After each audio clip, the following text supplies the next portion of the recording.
Hi friends. आज की class Indian geography. और जैसा कि इंडियन ज्योग्राफी में फ्रेंड्स आपने देखा है, इसके पहले दो हिमालय नदियाँ सबसे पहले जो क्लास ली गई वो ब्रह्मपुत्रा की ली गई, जिसे ब्रह्मा का पुत्र कहा जाता है। सेकेंडरी जो लिया गया वह भारत के पश्चिम में लिया गया सिंधु नदी, इंडस रिवर जिसे कहा जाता है। तो फ्रेंड्स आज हम तीसरी नदी पढ़ने जा रहे हैं, कावेरी नदी। कावेरी नदी गरुड़ पुराण में इसका उल्लेख मिलता है। तो फ्रेंड्स आइए चलते हैं सबसे पहले कावेरी नदी को।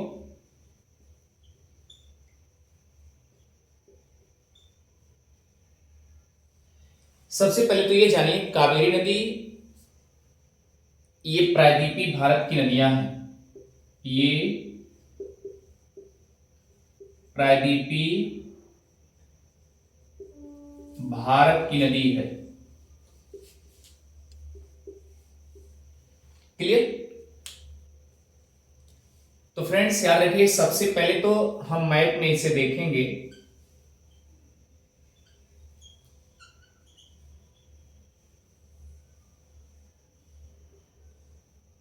ये आपका इंडिया का मैप है।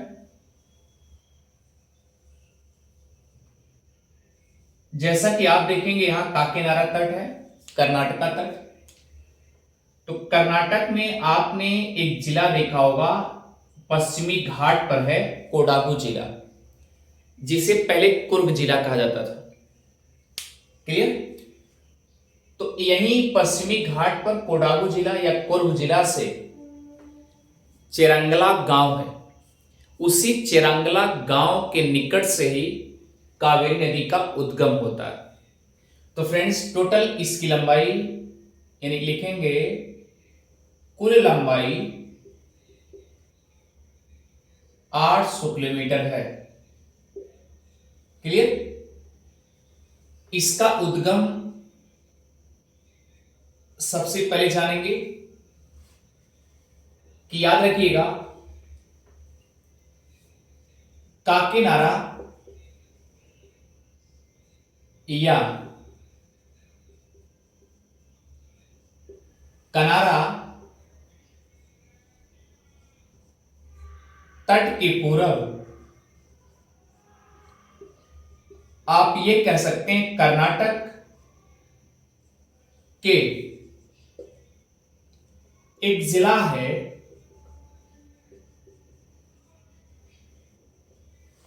कोडागु जिला।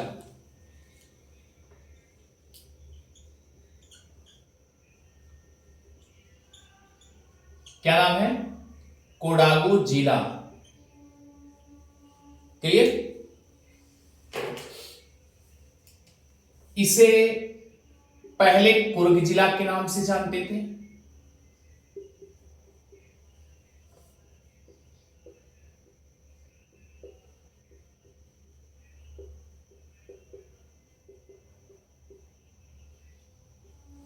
क्लियर? जैसा कि आप जानते हैं फ्रेंड्स कि काकीनाडा या कनारा तट पश्चिमी घाट में है।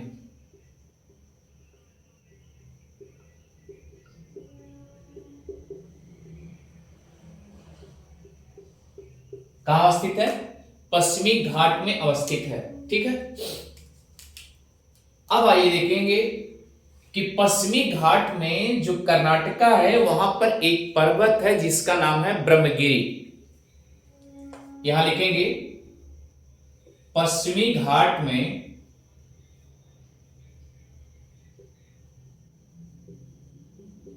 एक पर्वत श्रेणी है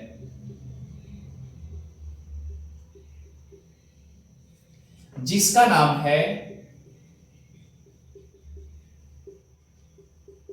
ब्रह्मगिरी।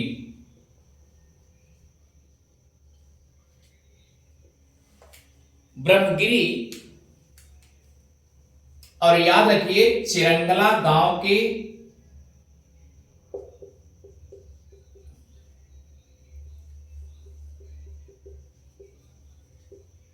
चिरंगला गांव के उत्तर में अवस्थित है।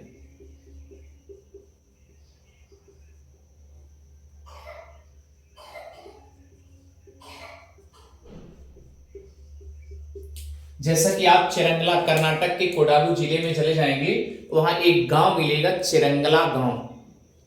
तो चिरंगला गांव के जैसे आप नॉर्थ में जाएंगे वहां पर आपको एक ब्रह्मगिरी पहाड़ी मिलेगी। उसी ब्रह्मगिरी पहाड़ी से ही, कोडागु जिले से ही ये कावेरी नदी का उद्गम होता है। लेकिन फ्रेंड्स याद रखिए, जैसे ये जहां से उद्गम होता है एक पतली संकीर्ण होती है, एक नाली जैसे होती है। लेकिन एक किंवदंतियों ने कहा है, एक कहावत अच्छे से कही गई है फ्रेंड्स, याद रखिएगा कावेरी नदी के बारे में, कि कावेरी नदी एक सुंदर लड़की थी। जैसा कि फ्रेंड्स याद रखिए, आपने सुना होगा अगस्त मुनि का नाम। अगस्त मुनि उनसे मोहित भी हो गए थे और शादी का प्रपोजल आया था। और अगस्त मुनि बार बार कहने पे कि हम शादी नहीं करेंगे,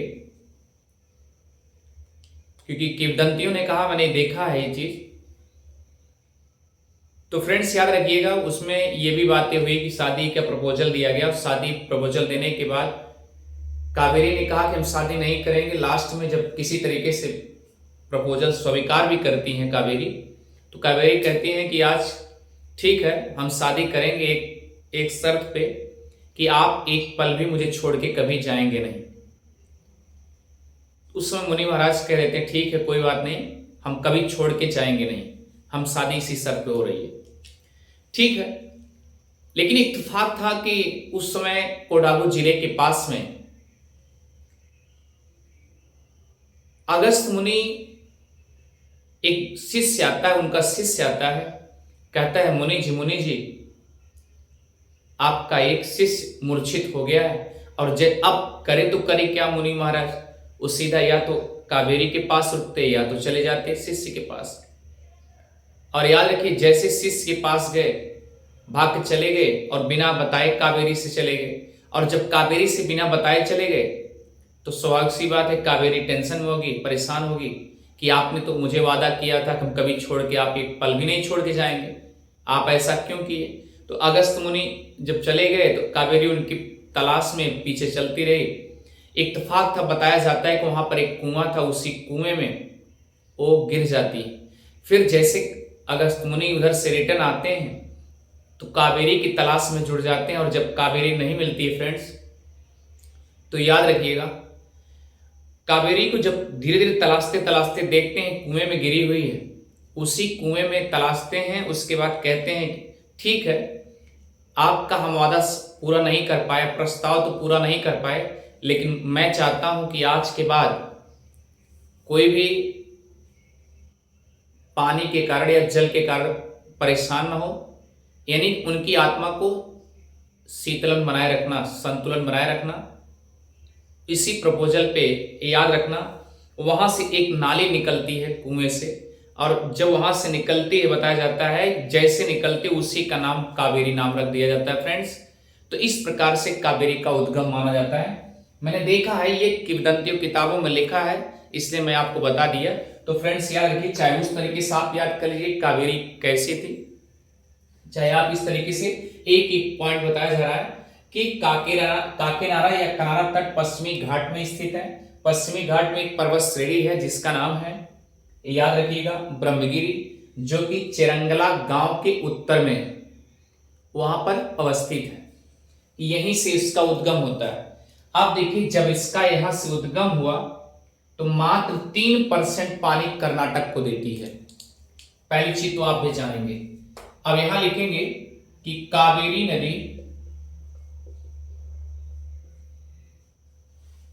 नदी कर्नाटक को मात्र 3% पानी देती है। तो यहां से ऐसे जब निकली तो ऐसे हल्का से यहीं इतना पानी देने के बाद ऐसे टर्न हो जाती है। जैसा कि आप जानते हैं, उसके बाद केरला है, केरल में एंट्री करेगी, फिर तमिलनाडु में एंट्री करेगी। क्लियर?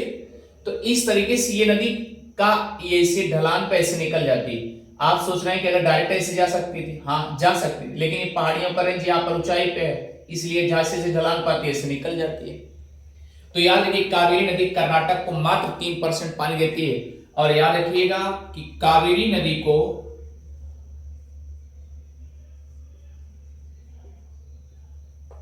कर्नाटक में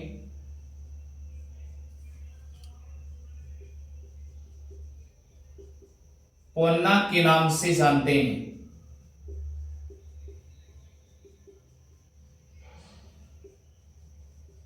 क्लियर। इसके बाद 41% केरला को देती है। याद रखिएगा, पॉइंट टू पॉइंट नोट करते जाइएगा। कावेरी नदी केरल को 41% पानी देती है। फिर याद रखिए, अब बचा कितना, 41 3 44, बचे आपके पास 56%, क्योंकि 100% होता है। तो याद रखिए, तमिलनाडु में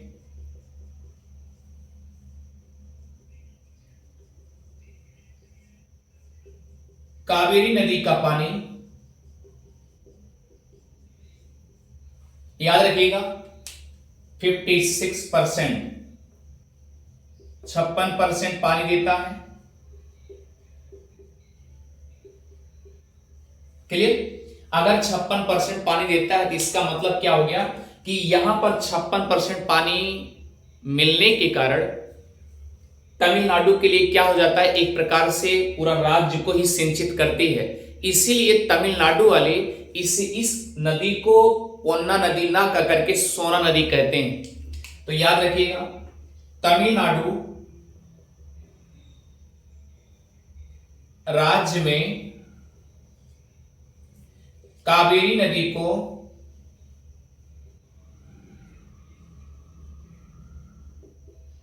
पोन्नी या सोना नदी कहते हैं।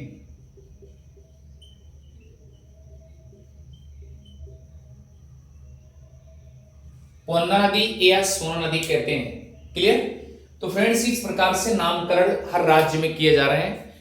अब आते हैं इनके बाएं छोर से मिलने वाले नदी और सहायक दाएं तरफ से मिलने वाले सहायक नदियां कौन सी हैं। तो ये अच्छे से आप समझेंगे और एक ट्रिक के माध्यम से आप इसे ध्यान देंगे। चलिए आइए चलते हैं।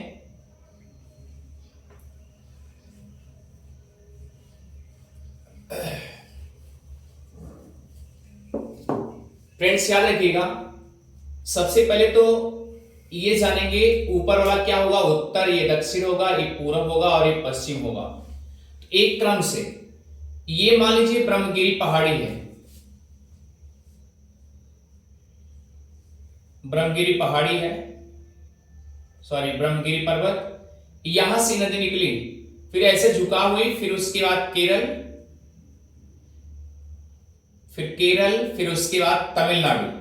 आप देखेंगे तमिलनाडु के बॉर्डर पे आप देखेंगे, जब बंगाल की खाड़ी में जाएंगे वहां पर एक मिलेगा पांडिचेरी। क्लियर। अब पांडिचेरी मिलेगा। क्लियर। याद रखिए, यहीं पर एक आपको स्थान मिलेगा कराईकल। तो यहीं कराईकल में ही अपना डेल्टा बनाती है। क्लियर। चलिए आइए चलते हैं। ब्रह्मगिरी पर्वत से निकलने के बाद जब ये कर्नाटक में ब्रह्मगिरी पर्वत से कावेरी नदी निकलती है, तो याद रखिए, ये जैसे थोड़ा सा ढलान पे आती है, फ्रेंड्स याद रखिए, यहां पर चाय और कॉफी का उत्पादन अच्छी तरीके से होता है। क्लियर। चाय और कॉफी का उत्पादन यानी ब्रह्मगिरी पहाड़ी के जैसे थोड़ा सा ढलान पे आती है वहां पर बहुत ज्यादा पाए जाते हैं। क्लियर। आइए चलते हैं।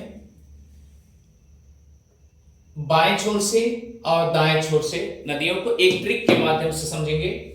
अब देखिए, एक नदी जब ब्रह्मगिरी पर्वत से निकलती है, इधर से ऐसे नदी ऐसे जा रही है, इधर जा रही है, तो ये वाला पोर्शन क्या होगा, इधर से कोई नदी मिलेगी तो बाएं छोर से मिलेगी, और इधर से कोई नदी मिलेगी तो क्या होगा, दाएं छोर से। इधर से कोई नदी मिलेगी दाएं और इधर से बाएं, ये लेफ्ट और ये राइट। इस प्रकार से आप समझेंगे। तो सबसे पहले हम बाएं छोर से देखते हैं, ब्रह्मगिरी पर्वत। ब्रह्मगिरी पर्वत, याद रखिए, क्लियर। बाएं छोर से हम ट्रिक के माध्यम से आपको समझाने चल रहे हैं अच्छे से। आपका एक ट्रिक है, आसानी से आपको याद हो जाएगा कि हे सिमसा अर्कवती,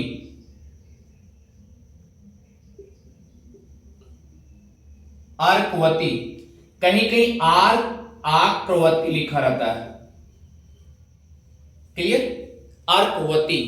तो हे से हेमंती याद रखिएगा, हे से हिरंगी कह लीजिए। उसके बाद हेमावती, उसके बाद सिमसा,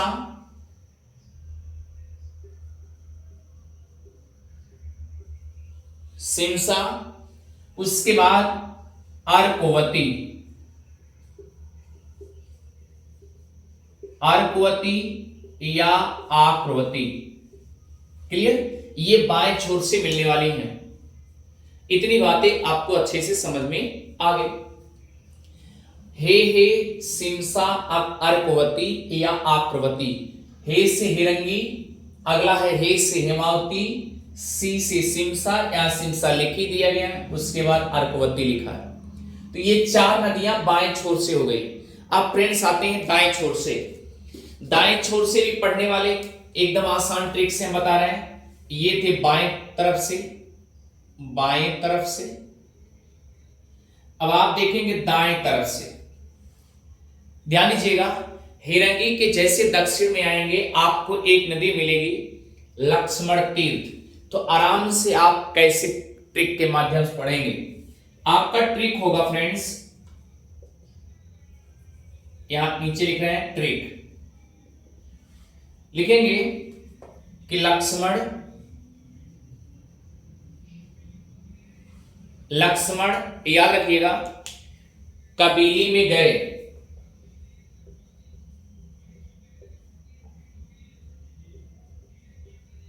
वहां सुवर्णमती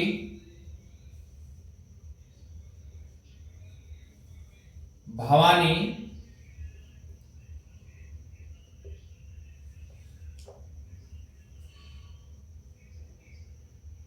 सुवर्णवती भवानी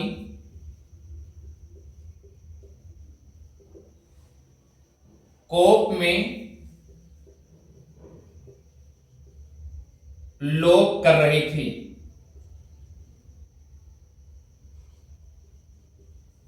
अमरावती को।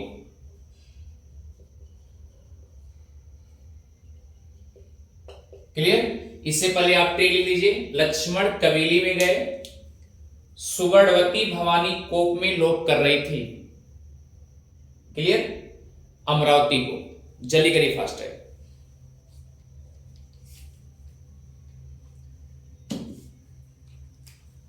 यहां आप लिख लेंगे एक और अच्छे तरीके से, मोर का लोक कर रही थी। बस, लक्ष्मण कबीली में गए, वहां सुवर्णमती भवानी मोर का लोक कर रही थी अमरावती में। ये आसानी से ट्रिक आपको याद होना चाहिए। तो बाएं छोर से मैंने क्या बताया, हे सिमसा अर्कवती आक्रवती, हे सिमसा अर्कवती, हेमावती, हेरंगी, हेमावती, सिमसा, अर्कवती। अब फ्रेंड्स याद रखें, इधर से दाएं छोर से मिलने वाली, लक्ष्मण कबीली में गए, सुवर्णमती भवानी मोर का लोक कर रही थी। कहां कर रही थी, याद रखिएगा, अमरावती में। तो चलिए, हिरंगी, हिरंगी के बाद इधर दाएं छोर से लक्ष्मण तीर्थ,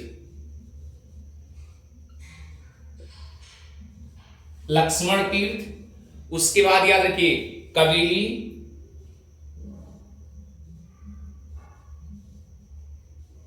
क्लियर, कबीली, फिर उसके बाद याद रखिएगा सुवर्णवती। क्लियर, यहां तक कोई आपत्ति नहीं होनी चाहिए। सुवर्णवती, उसके बाद याद रखिए फ्रेंड्स भवानी,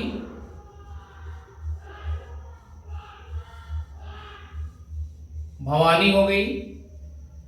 उसके बाद अगली याद रखिएगा मोयार, इसमें मो ले लिए, उसके बाद रा ले लिए। और उसके बाद याद रखिए लोकली, लोकली।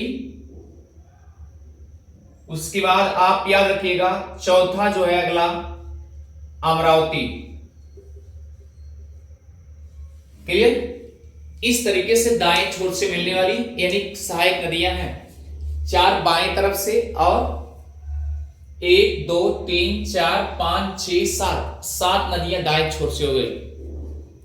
क्रम से आप चलेंगे, पश्चिम से पूरब हेरंगी एकदम क्रम से है, बाएं तरफ से पश्चिम से पूरब हेरंगी, हेमावती, सिमसा, अर्कवती, ये बाएं छोर से हो गई। अब दाएं छोर से चलेंगे, लक्ष्मण तीर्थ, कबीली, सुवर्णवती, उसके बाद भवानी, मोयार, लोकली, अमरावती, इतनी इसकी सहायक नदियां हो गई। यहां तक किसी कोई आपत्ति नहीं होनी चाहिए। अब याद रखेंगे फ्रेंड्स कि ये आगे आकर के पांडिचेरी के पास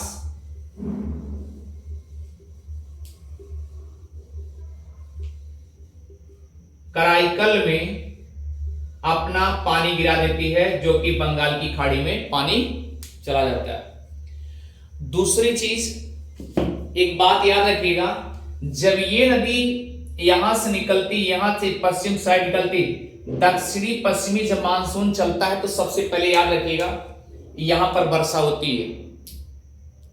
इसका मतलब कि ये नदी ऐसी नदी होगी जो सदा नीरा होगी। इसके पहले आप जानते हैं कि प्रायद्वीपीय नदियां सदा नीरा कभी नहीं होती, सदैव यानी उसमें जल पानी हमेशा नहीं रहता। क्यों नहीं रहता? क्योंकि सूख जाती हैं प्रायद्वीपीय नदियां, और जो आपकी हिमालयी नदियां हैं वो सदैव उसमें जल रहते हैं। लेकिन याद रखिएगा कावेरी नदी में हमेशा सदैव पानी रहता है, इसलिए सदा नीरा कहा जाता है। तो फ्रेंड्स याद रखिए, क्यों? क्योंकि जब दक्षिणी पश्चिमी मानसून इधर चलता है, इधर भी बारिश होती है खूब झमाझम, और उधर से लौटते हुए मानसून यानी उत्तरी पूर्वी मानसून जब आता है लौट करके तब भी होता है, या उधर से बारिश होगी तब भी होगी। तो यहां लिख लेंगे कि कावेरी नदी, यहां लिख लेंगे कावेरी नदी एक सदैव, ऐसे लिखिए, एक सदा नीरा है, सदा नीरा नदी है। क्यों है? क्योंकि लिखेंगे दक्षिणी पश्चिमी मानसून से, दक्षिणी पश्चिमी मानसून से पानी सदैव नदी में भी भरा रहता है।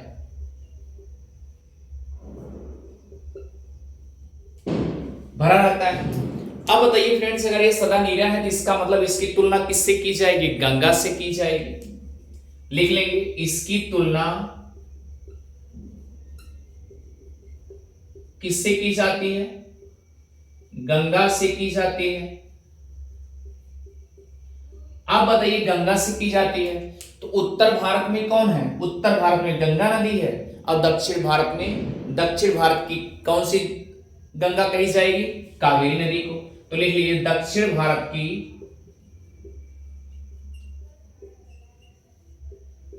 गंगा कावेरी नदी को कहा जाता है।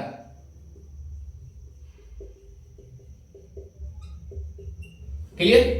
इतनी बातें आपको अच्छे से समझ में आ गई। तो ये बाएं छोर से और दाएं छोर से आप अच्छे जानते रहेंगे। चलिए आगे चलते हैं। एक बात याद रखिएगा कि कर्नाटक से निकलने के बाद तमिलनाडु तक जितना सफर करती है, टोटल मैंने बताया 800 किलोमीटर। और हां, एक बात याद रखिएगा कि 1320 मीटर ऊंचाई से यह नदी नीचे की तरफ आती है। 1320 मीटर, इतनी ऊंचाई से पानी आकर के नीचे आती है। अब देखिए जब ये पानी आती है तो ये भी क्या करती है, जैसे जिस प्रकार से आपने देखा था कि ब्रह्मपुत्र नदी पर एक बड़ा सा नदी द्वीप बना था, उसी तरीके से यहां भी 3 द्वीप बनते हैं। यानी कि कर्नाटक से लेकर के तमिलनाडु के बीच में 3 स्पेशल मुख्य रूप से द्वीपों का निर्माण करती है। और जब बीच में मान लीजिए गुंफित हो जाएंगी, जैसे सपोज दैट इधर से ऐसे 2 नदियां 2 धाराओं बढ़ गई, अगर 2 धाराओं बढ़ जाएगी तो बीच में इसका मतलब कि द्वीप है, इसलिए 2-3 द्वीपों का निर्माण होता है। तो फ्रेंड्स याद रखिए, एक श्रीरंगपट्टनम है, श्रीरंगपट्टनम पहला नंबर नोट करेंगे, इसे पहले मिटा दें।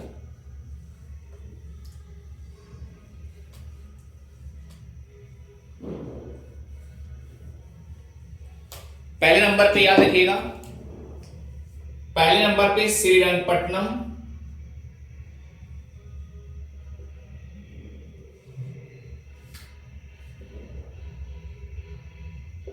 और ये आप पूछेंगे किस जिले में है, तो याद रखिएगा मांड्या जिले में।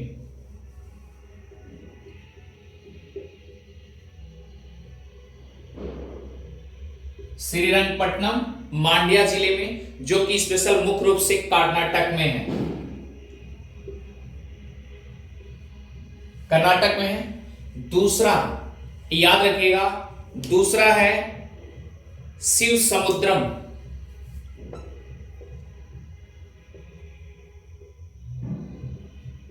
जिसे शिव का सागर कहा जाता है, शिव का सागर। तीसरा फ्रेंड्स याद रखिएगा श्रीरंगम, क्लियर। और अगर ये शिव समुद्रम पूछा जाएगा तो आप बताएंगे बंगलौर के पास, तो इसका मतलब कि बंगलौर भी तो कर्नाटक में है, तो कर्नाटक में 2 हो गए। और उसके बाद देखिए तीसरा क्या है, श्रीरंगम,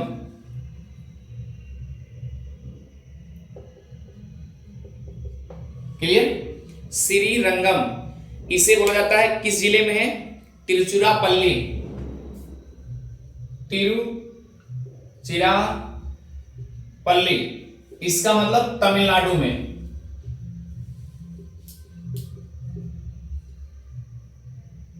क्लियर, यहां पर है। अब देखिए फ्रेंड्स, हमने कहा कि ये द्वीप जैसे बने हुए हैं, 3 द्वीप बने हैं। जैसे सपोज दैट ये 2 धाराएं बढ़ जाती है, नीचे वाले को बोला जाता है कावेरी नदी और ऊपर वाले को कुन्नूरू नदी। तो याद रखिएगा, जहां जहां ये 2 भागों में हुई है तो आप यहां लिखेंगे, जब कावेरी नदी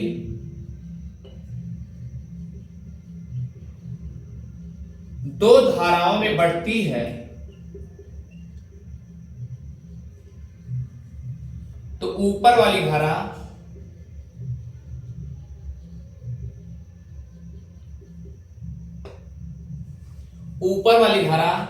को कुन्नूरू नदी, कहीं कहीं कुन्नूरू लिखा रहता है, कुन्नूरू या कुन्नूरू नदी, तथा दक्षिण वाली को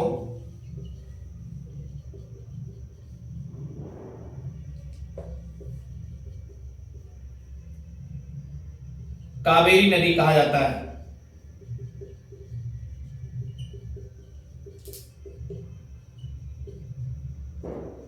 क्लियर, इतनी बातें अच्छे से समझ में आ गई होगी। अब आइए चलते हैं फ्रेंड्स। अब याद रखिएगा, जो इन दोनों के बीच में प्रवाह होता है, इन दोनों के बीच में उपजाऊ भूमि भी होते होंगे, इसका मतलब चावल वगैरह अच्छे से उपजाऊ होते होंगे। तो इसीलिए जब इन दोनों के बीच में चावल होते होंगे तो फ्रेंड्स याद रखिए, लिख लीजिएगा कि बाउल ऑफ साउथ इंडिया कहा जाता है, बाउल ऑफ साउथ इंडिया कहा जाता है। जहां जहां 2 भागों में बटेंगे वहां पर याद रखिएगा बाउल ऑफ साउथ इंडिया कहा जाएगा फ्रेंड्स। इसलिए जहां पर इसका जल क्षेत्र होगा वहां पर उपजाऊ होगी और वहां पर धान की खेती बहुत अच्छे खासी होगी। तो फ्रेंड्स इस प्रकार से कावेरी नदी का उद्गम आपने अच्छे से देख लिया। सबसे पहले तो आप ट्रिक को याद रखिएगा, बाएं छोर से मिलने वाली और दाएं छोर से। बाएं छोर से हमने बताया हे सिमसा अर्कवती, और दाएं छोर से हमने बताया कि लक्ष्मण कबीले में गए, वहां पर सुवर्णवती भवानी मोर का लोप कर रही थी अमरावती में। ये ट्रिक आप अच्छे से याद कर किए रहेंगे तो आपको कभी दिक्कत नहीं होगी। जैसा कि मैंने बताया था कि कर्नाटक में 3% और केरला में 41%, बाकी 56% तमिलनाडु में।